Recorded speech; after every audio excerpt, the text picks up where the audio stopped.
여러분 안녕하십니까. 누리피디입니다. 자, 윤 대통령이 만약에 직무 복귀하게 되면요, 가장 힘들어지는, 형편이 완전히 이제 급전직하, 사실상 정치 생명이 끊기거나 위험해지는 인물이 여럿 나오는데요. 여러분 누구라고 생각하십니까? 뭐 일단 당장 이재명이 이제 끝나겠죠. 이재명. 저쪽에서는 이재명이 뭐 최대의 희생자가 되겠죠. 희생이라기보다는 그냥 정치 생명 끝난 인물로 이제 낙인이 찍힐 겁니다. 그리고 이재명으로는 안 된다. 사법 리스크로 인해서 후보 교체, 선수 교체 이런 여론이 일어날 거예요. 대통령이 이제 직무 복귀하게 되면 차기 대선은 뭐 2년 뒤에 있겠죠. 자, 2년여 뒤에 있겠죠. 자, 그리고 이제 얼핏 생각해 보면요, 야권에서도 지금 망할 사람 많지만 진짜 망할 사람들은 여기 이제 여권에 있습니다. 여권에 가장 개박살 날 인물이 누구겠습니까? 한동훈이 1번일 겁니다. 한동훈. 그리고 홍준표, 그리고 오세훈 등등입니다. 이들이 이제 사실상 정치 생명이 끝나거나 국민의힘에서는 더 이상 이제 버틸 수 없겠죠. 한동훈 같은 경우에는요, 대통령이 살아서 돌아오게 되면은 국민의힘이 있지 못해요. 나가야 됩니다. 나가서 중도에서 뭘 하거나 아니면 시련을 겪겠죠. 시련이라는 표현이 좀 애매할 수도 있는데 한동훈 본인도 사법 처리될지도 몰라요. 이런저런 일로. 그래서 그런 어떤 엄청난 미래가 또 기다리고 있다 이렇게 생각도 되고요. 그래서 지금 한동훈 지지자들은요, 그들이 가끔씩 이렇게 이 댓글 올리거나 글을 적은 걸 보게 되면은 그 누구보다도 윤 대통령이 인용되기를, 탄핵되어서 직무 복귀 안 되기를 바라는 것 같더라고요. 심지어는 욕도 엄청 해요. 그 DC 인사이드가 보면은 중도 보수 뭐 이런 쪽이, 그리고 뭐 기타 국내 드라마 이런 쪽에 가 보면은 저 한동훈 지지자들이 많이 모여 있잖아요. 거기 이들이 거의 대부분입니다. 윤 대통령이 살아오면 한동훈이 죽는다라는 걸 본능적으로 자신들도 아는 거야. 그러니까 그 누구보다도 반윤입니다. 반윤. 그런데도 불구하고 극히 일부들은 또 지금도 윤 대통령이 한동훈하고 짜고 친다라고 약속 대련한다라고 그렇게 믿고 있는 극히 일부도 있더라고요. 완전히 그냥 맛이 간 것 같아요. 보통 이제 사이비 이제 교주한테 홀린 사람들이 이제 그런 사람들 많죠. 세상이 다 아니다 해도 자기만 그렇게 믿고 있잖아요. 그런 사람들이 일부 있는 거고요. 자, 아무튼 대통령이 지금 직무 복귀될 가능성도 굉장히 커졌습니다. 갈수록 확률이 지금 높아지고 있죠. 그러니까 이런 어떤 일까지 나왔습니다. 지금 보면. 프리덤 코리아 빅토리라고요. 윤 대통령 탄핵 인용 가능성이 83%에서 37%로 낮아지고 있다. 그러면서 전원 일치 각하 결정이 터질 수도 있다. 각하 결정만 있는 게 아니고요. 4대4 혹은 5대3으로 기각되어 가지고 대통령이 이제 완벽하게 직무 복귀한다. 8대0 각하보다는요, 4대4나 5대3 기각이 더 좋습니다. 아시죠? 왜 그런지. 각하가 되게 되면요, 이거는 다시 저들이 탄핵 발의할 가능성도 있습니다. 한동훈계가 지금 20명이라 그러는데 이들 중에 또 배신자가 또 나오겠죠. 그러면 저쪽 민주당을 중심으로 한 저쪽에서 그냥 물러서지 않을 테니까 또 새로운 어떤 안건을 갖고 만들어서 그 계엄을 문제 삼습니다. 일사부재이라고 있습니다. 한번 이렇게 다뤘던 것은 회기 중에 다시 못 다룬다라는 게 있는데요. 탄핵 같은 것도. 근데 그는 일사부재이기 때문에 회기만 바뀌면 되거든요. 뭐 회기 얼마든지 지금 바꿀 수 있잖아요. 지금도 바뀌어 있고. 그러니까 또 할 수가 있는 겁니다. 8대0 각하보다도 4대4 기각이 훨씬 좋다. 5대3 기각이 더 좋다라는 겁니다. 기각이 돼버리면요, 이거는 일사부재리에 의해 가지고, 일사부재의와 일사부재리는 다르잖아요. 일사부재리는 한 사건을, 하나 다룬 사건을 법원에서 일단 판결한 사건은 다시 다루지 않는다라는 거거든요. 사건이 이제 해당이 됩니다. 그러니까 계엄이라고 하는 사건을 갖고 저들이 다시는 헌재로 못 들어가는 겁니다. 그래서 각하보다는 기각이 훨씬 좋아요. 이왕이면. 자, 아무튼 28일이면 다음 주 금요일이죠. 윤 대통령 탄핵 전원 일치 각하를 이제 요구하는 그런 목소리도 있고, 그리고 4대 4로 기각될 가능성이 크다. 그래서 논란을 피하기 위해 만장일치로 8대 0으로 갈 수도 있다라고 지금 이런 이야기가 있는데요. 여기에 일부 음모설이 들어와 있습니다. 문영배 등이 지금 자신들이 인용을 못 시키니까 일부러 각하로 밀어준다라는 그런 거죠. 인용을 해버리면 벌써 끝났을 텐데 6명이 됐으면 벌써 끝났을 텐데 못 끝나니까 이럴 바에야 자신들이 퇴임 후에라도 민주당이 뭘 할 수 있게끔 각하로 간다는 겁니다. 각하하게 되면 뭐 거의 제 생각은 그래요. 분명히 저기서 뭔가를 할 겁니다. 이제 그럴 경우에는 윤 대통령도 직무 복귀한 상황 속에서 뭐 이렇게 새로 대통령이 임명할 수 있는 사람이 2명 생기죠. 문영배, 이미선이 퇴임하면 그 자리를 메꿀 수가 있잖아요. 이제 그런 논리로 뭐 관계 없다라고 이제 주장하는 사람들이 있는데, 이제 그거는 그때 또 가봐야 됩니다. 어떤 또 정치적 변동이 터질지 예측 불허합니다. 그리고 저들이 서둘러서 해버리면요, 대통령이 채 임명하기도 전에 임명한다 해도요, 국회에서 청문회를 거쳐야 되잖아요. 저들이 청문회를 안 하고 딱 이렇게 막아놓고 뭐 또 이상한 짓을 할지 몰라요. 그 사이에 망한역을 임명시켜 놓고 결국에는 7명 체제를 딱 이렇게 만들어 놓을 가능성도 있습니다. 7명이면 심리도 할 수 있고 그 이제 나중에 이제 결정도 할 수 있거든요. 판결도 할 수 있다고요. 이제 그런 식이 될 수도 있으니까 뭔가 변수가 많습니다. 각하를 해놓으면은.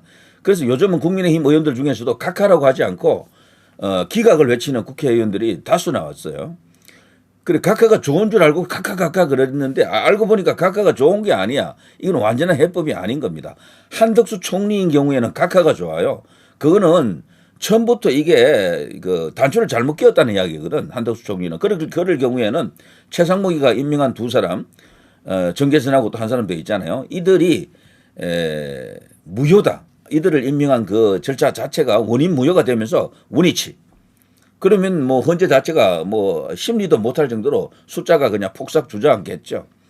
좀 있으면 이제 이미선하고 둘이 또 나가버리면요, 문영배하고 그런 어떤 상황도 예상은 됩니다. 그래서 윤 대통령 변호인단 측에서도 그걸 갖고 공격을 할 것이다. 이번에 한덕수 총리가 만일에 각하가 되어서 돌아가게 되면 기각도 뭐 마찬가지입니다. 기각이 되더라도 어쨌거나 그런 논리를 갖고 민주당을 공격할 수 있고요. 헌재 그 2사람을 다시 재구성하라고 요구할 수가 있는 겁니다. 그런 이유로 또 변론을 재개하자고도 요청할 수가 있고요. 그렇게 되면 시간이 또 이렇게 딜레이 되겠죠. 이제 이 연장이 되잖아요. 그러면은 문영배, 이미선이가 있을 때는 판결 못 할 수가 있어요. 그 결론 못 낼 수도 있다. 이런 어떤 일부 이제 이야기들도 있죠. 많은 경우의 수가 있습니다. 그거 일일이 하나하나 다 설명하려고 그러면은 꽤 긴 시간이 필요하니까 하여튼 여러 가지 있다라는 것 정도 여러분이 좀 알아주시면 좋겠고요. 여기 83%가 37%로 이렇게 뚝 떨어졌잖아요. 인용 가능성이. 이게 폴리마켓, 미국에 가면은 정치를 주제로 한 베팅 사이트가 있는데 거기서도요, 이런 현상이 그대로 다 나타나 있어요. 그래서 지금 대통령이 드디어 이제 성세를 잡았다. 판을 뒤집고 있다. 흐름을 바꿨다. 직무 복귀가 보인다. 뭐 이렇게 이제 생각하는 사람들이 갈수록 늘어나고 있습니다. 자, 그런데요, 이재명이 윤 대통령보다 먼저 심판대에 올라간다. 슈퍼 한 주라고 그러다고요. 슈퍼 한 주. 자, 다음 24일부터 28일까지 한덕수 총리에 대한 탄핵 선고가 있고요. 이재명 2심 선고가 있고 최상목 대행에 대한 또 이 탄핵 절차가 지금 기다리고 있습니다.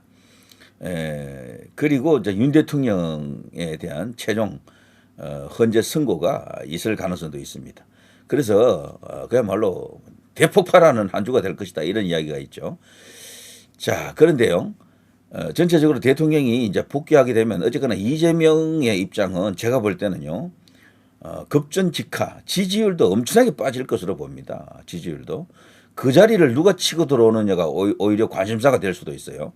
김경수, 김동연, 우원식, 요 3인이 지금 주목받고 있죠. 김부겸도 있고 뭐 등등 있죠. 이낙연도 있고 있지만 좀 올드하다고 보는 거죠, 그 사람들은. 그리고 뭔가 이렇게 신선하지가 않다 이래서, 물론 나머지 사람들도 신선한 건 아닙니다만 어쨌거나 그 3인이 주목을 받을 것이다라고 보는 겁니다. 이제 그들의 특징이 친문 그리고 친중입니다. 친문 친중으로 이제 분류가 된다 이렇게 볼 수가 있겠죠. 친북 인사는 사실상 어렵지 않겠나 또 이런 어떤 견해가 있어요. 굳이 친북 친중을 나눠야 될 필요가 있느냐 이런 질문을 하는 사람들이 있던데요. 나눠야 됩니다. 그들 간에도 이 헤게모니가 통일이 안 돼요. 나중에 대가리 깨지게 싸울 겁니다. 그들끼리도. 왜냐하면 운동권 주사파 안에도 주사파끼리도 싸우잖아요. 헤게모니 때문에. 근데 주사파 아니고 그 NL 쪽이 아니고 PD하고 NL하고는 엄청나게 싸웠던 건 다 아시죠?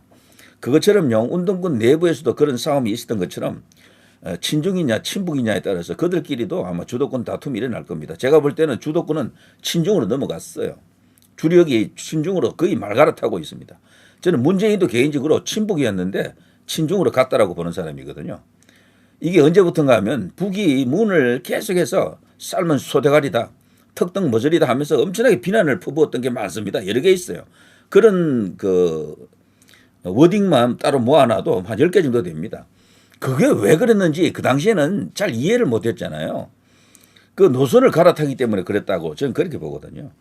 그리고 저기 김정은이가 선물했던 그 풍산개 2마리 문재인이가 뭐 구차한 변명을 뭐 핑계를 대면서 그걸 그냥 버렸잖아요. 그래 개버린이라고 하는 별명이 생겼죠. 문재인이. 그거 버린 거 그거 뭐 돈이 없어서 버렸다라는 것은 말이 안 되고요. 저는 그때 벌써 문이 상징적으로 보여준 겁니다. 북에서 중국으로 갔어요. 저기 문은. 물론 문이 대통령일 때 혼밥 8끼 10끼 뭐 먹으면서 엄청나게 수모를 당하고 찬밥 대우를 받았죠. 그때는 중국이 문을 시험했다라고 보시면 됩니다. 저거 친북인데 우리한테 오는 거 맞나?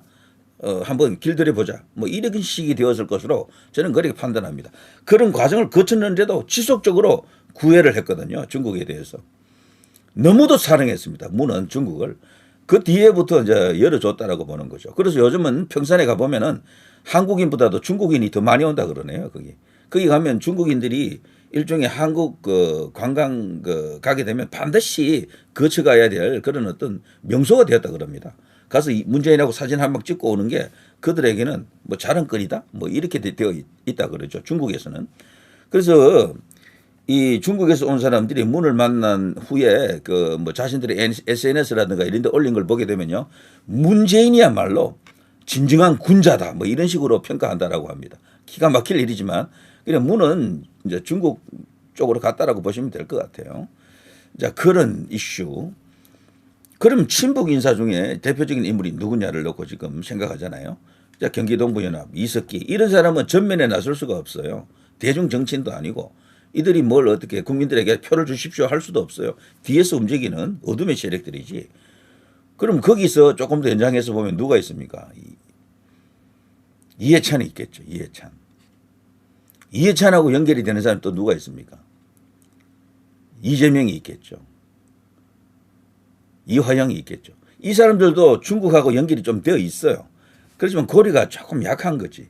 양쪽 다 걸어놓고 있었는데 저는 북의 입장을 조금이라도 이제 대변하거나 그쪽에 입장이 서 있다라고 하는 유력 정치인이 있다 그러면은 글쎄요. 제가 이렇게 판단할 때는 물론 제 내피셜입니다. 이재명 쪽일 가능성이 큽니다. 이재명, 이해찬 이 라인. 이 여기서 경기 동부 연합으로 이어지는. 그래서 지금 친중하고 이 친북들이 지금 대결하는 그런 양상이다. 완전히 전면화되지는 않았어요. 왜냐하면 공동의 적이 윤석열 혹은 국민의힘이라고 하는 이 공동의 또 적이 있고 국민의힘 안에서도 친중이 많죠. 많이 있지만 어쨌거나 윤석열 대통령을 중심으로 한 이 세력들과 싸우기 위해서 지금은 그들이 잠정적으로 손을 잡고 있는 듯 보일 겁니다. 그렇지만 이미 이제 금간지 오래됐고요. 수박 그리고 개딸 다툼은 그런 것에 다름 아니다. 이렇게 보는 시각도 있습니다. 자, 아무튼요. 대통령이 이제 돌아오게 되면은 완전히 이제 박살나는 건 지금 이대로 가게 되면 이재명입니다. 그래서 이재명은 뭔가 비상수단을 이렇게 계속해서 구사할 겁니다. 이 최상목 대행에 대해서 이렇게 탄핵을 할 필요가 없는데도 이렇게 하는 것은 이번 이 탄핵 재판에서 윤 대통령이 승리해버리면 자기가 죽는다라는 걸 누구보다 잘 알죠. 이재명이가 만일에 죽게 되면 여기서 한 번 꺾이게 되면요. 감옥 가는 거잖아요. 감옥 가게 되면 그 많은 범죄 혐의 재판이 도대체 몇 개입니까? 전부 유죄가 될 거예요. 전부. 그러면 그 병합돼 가지고 합산되면은 뭐 평생 거기서 썩어야 되지.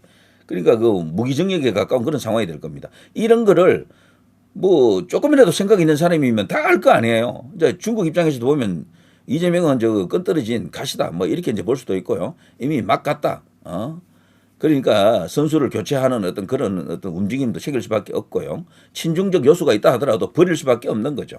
그래서 그들의 입맛에는 이재명보다는 조금 더 확실한 카드가 또 생긴 게 이제 우원식 뭐 이런 사람이 또 생겼다 이러고요. 그러니까 지금 그 내부에서 내부 어떤 새로운 어떤 선수 교체 바람에 의해 가지고 이재명은 무너진다. 먼저 무너진다 이런 어떤 전망이 있는 겁니다. 그래서 이재명이가 지금 벼랑 끝에 서 있는 게 확실하고요. 이번 이 싸움에서 지면 그냥 끝납니다. 이재명은. 대통령이 돌아가면은 직무 복귀하면 이재명 그냥 죽는 거다. 이렇게 보시면 틀림없어요. 조기 대선 없는 이재명은 뭐 아무것도 안 되죠. 그래서 좌우지간 대통령을 어떤 식으로든 탄핵시키려고 뭐 목숨까지 던질 겁니다. 대통령이 되는 것만 유일하게 자기가 살 길이에요. 그래서 이 사람이 너무도 위험한 것이 그래서 대통령이 끝나고 나면 또 재판을 다시 받아야 되잖아요. 그 재판이 없어지는 게 아니거든. 대통령이 된다 하더라도 대통령 중에서도 재판을 받아야 한다는 그런 어떤 여론도 많고요. 그 과정 속에서 어쨌거나 그걸 대통령 힘으로 뭐 그거 이제 누질렀다 그래도 억제했다 하더라도 나중에 끝나고 나서 또 재판을 받아야 된다고요. 그래서 이 이재명은 대통령일 때 뭔가 저지를 겁니다. 엄청난 짓을 저지를 가능성이 크다라고 봅니다. 자기 하나 살기 위해서라도. 그래서 절대적으로 권좌에 이제 갈 수 있도록 하면 안 되는 거죠. 그래서 이제 그런 일이 있고, 이제 이 국민의힘에서는 소위 이제 이 끌떡거리던 소위 조기 대선파들, 대선 주자급들이 있죠. 이 전부 망합니다. 제가 볼 때. 그래서 홍준표 오셔운도 이 일을 계기로 이제 완전히 대선 주자군에서 이탈한다라고 봅니다. 그냥 이제 무명초로 돌아간다라고 생각해야 돼요. 차기 주자로 이제 불리기 어려울 겁니다. 새로운 신진들이 많이 또 오를 거예요. 이번에 이제 이 일로. 물론 조기 대선이 아니다라는 전제 하에서 그렇습니다. 2년 반 뒤에 새로 이제 대선이 열릴 텐데 그때 가면 이제 그렇게 된다라는 거죠. 그리고 또 하나 완전히 이제 끝난 이제 인물이 이제 한동훈이 되겠죠. 한동훈은 도저히 이제 그 상황이 되면은 자기가 대통령을 탄핵을 시켰잖아요, 사실상. 그런 속에서 여기 있을 명분이 단 1도 없어요. 스스로 알아서 나가야 됩니다. 그래서 중도에서 제3지대에서 이제 정치를 해보거나 뭐 아니면 민주당으로 가거나 뭐 그런 어떤 선택을 해야 될 것이다. 이런 것은 누구나 다 예상할 수가 있겠죠. 자, 아무튼 대통령이 이제 복귀하게 되면 어마어마한 변화가 따릅니다. 정치권 중심으로 제가 말씀드려서 그렇지 그 밖에 검찰, 경찰 뭐 이런데 그 군 뭐 이런데 말이죠. 공수처도 마찬가지고 어마어마한 지각 변동이 터질 겁니다. 이번에 누가 진짜고 가짜인지 누가 충신이고 누가 역적인지 다 드러났잖아요. 그리고 이제 중앙선관위 같은 이런 조직들 아마 뭐 사시나무 떨도 벌벌벌 떨고 있겠죠. 자, 누리 PD 김준이었습니다.